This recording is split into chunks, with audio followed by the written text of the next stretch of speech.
আজ আমাকে কথা বলতেই হবে ইনশাআল্লাহ, কারণ আগামীতে আবার আপনাদের সাথে দেখা হবে কিনা আমি জানি না। কথা বলতেই হবে। বসেন, কেউ দাঁড়িয়ে থাকবেন না। আমি দেখতে পাচ্ছি বাংলাদেশের ভাগ্য আকাশে উত্তর গগনে কালো মেঘ জমা হয়েছে। ঝড়ের পূর্বাভাস লক্ষ্য করছি।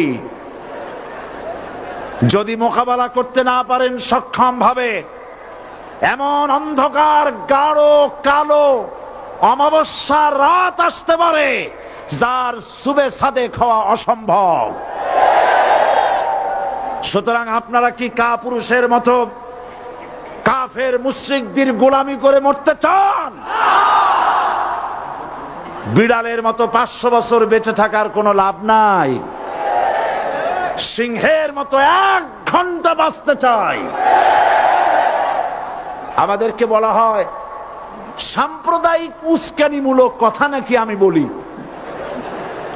পত্রপত্রিকা দিছে না তারা? সাম্প্রদায়িক উস্কানি কথা, সাম্প্রদায়িক উস্কানিমূলক কথা বলি। সেই জন্যই বোধহয় শত শত মুসলিম আমাদের কাছে এসে মুসলমান হয়। মানুষে আর বোকা বানানো যাবে না। যাবে কি? আর বোকা বানানো যাবে? তারপর বলছে কি?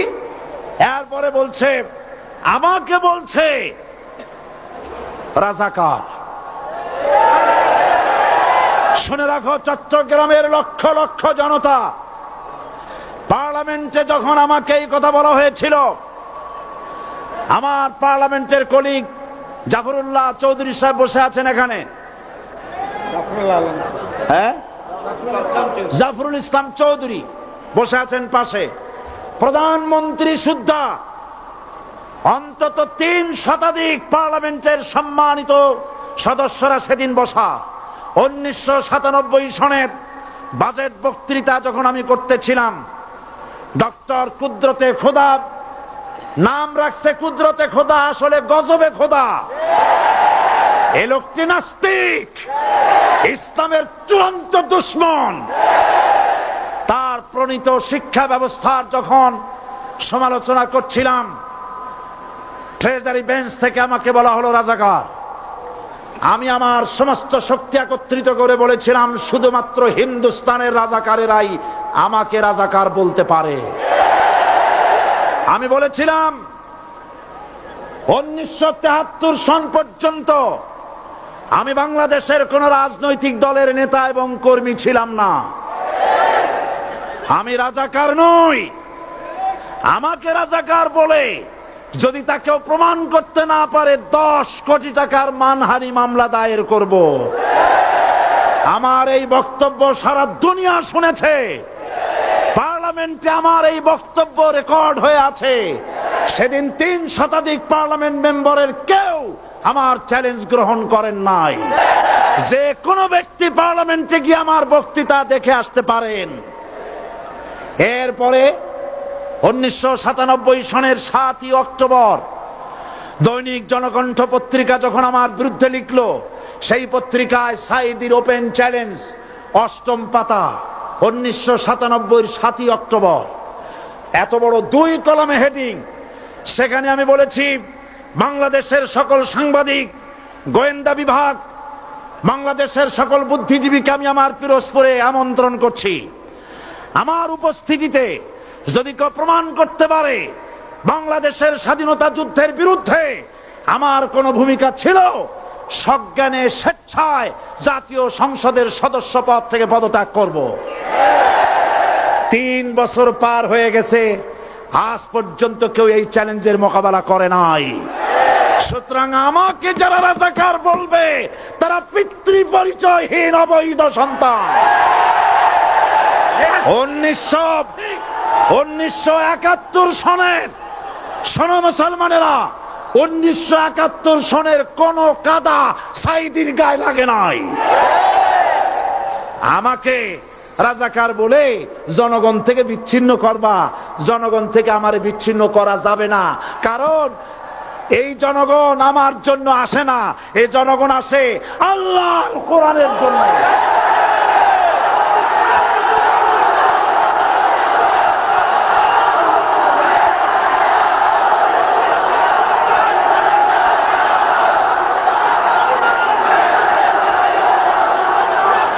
আজকে আর যারা ইসলামের কথা বলে, যারা ইসলামের কথা বলে তারাই রাজাকার, তারাই মৌলবাদী।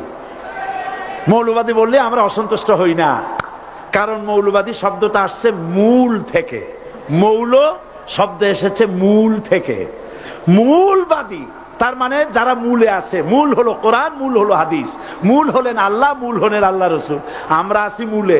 এখন বলেন তো মূলের শক্তি বেশি না আগার শক্তি বেশি? আমাদের যারা মৌলবাদী বলে ওরা হলো আগাবাদী। মূলে আছে কত কোটি? 12 কোটি। মূলে আছে কত কোটি? আর আমাদের যারা মৌলবাদী বলে ওই থাকো গাছের আগায়, আমরা মূলে। লাফালাফি বেশি করবা না, 12 কোটিতে গাছের গোড়া আসতে নানা দেবে, মামু বাড়ি দিল্লি গিয়ে পড়বা, বাংলার জমিনে জায়গা হবে না। এ কথা বিশ্বাস করো। বাংলাদেশের মুসলমানদের শরীরে এক বিন্দু রক্ত থাকতে শয়তানের তৈরি করা ধর্ম নিরপেক্ষ মতবাদ বাংলার জমিনে কায়েম হতে দেওয়া হবে না, হবে না।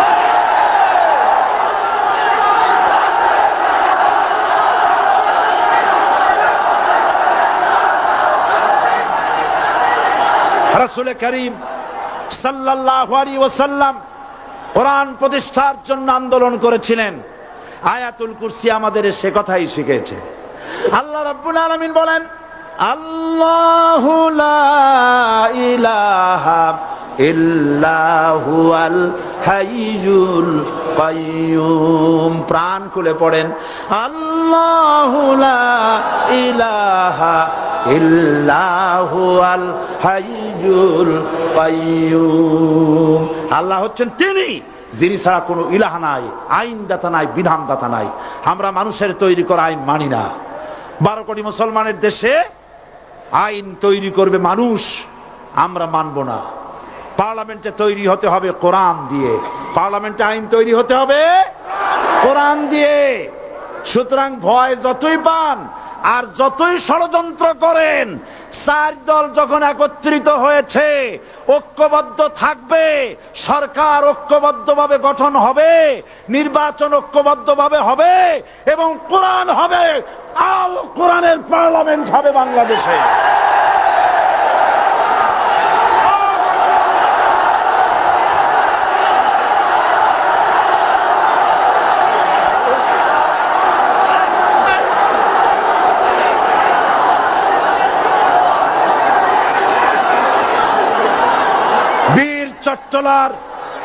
বীর চট্টলার মুসলমানেরা, বীর চট্টলার মুসলমানেরা স্বাধীনতার ঘোষণা, এই চট্টগ্রাম থেকে স্বাধীনতার মহান ঘোষক প্রেসিডেন্ট জিয়াউর রহমান সাহেব দিয়েছিলেন।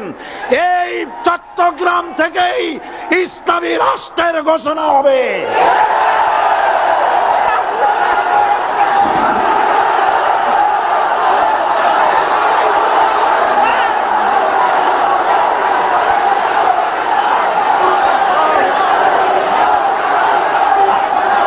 আশাবাদী আপনারা অবশ্যই তা পারবেন। আমি 100% বিশ্বাস করি ইনশাআল্লাহ। কারণ যে ষড়যন্ত্রের মোকাবেলা করে স্থানীয় রাজনৈতিক দলের নেতৃবৃন্দ কোরআনের মাহফিল সিনায় এনেছেন, আমি প্রথম দিনই বলেছি চট্টগ্রাম তাফসিরুল কোরআন মাহফিল কোন রাজনৈতিক দলের প্রতিনিধিত্ব করে না।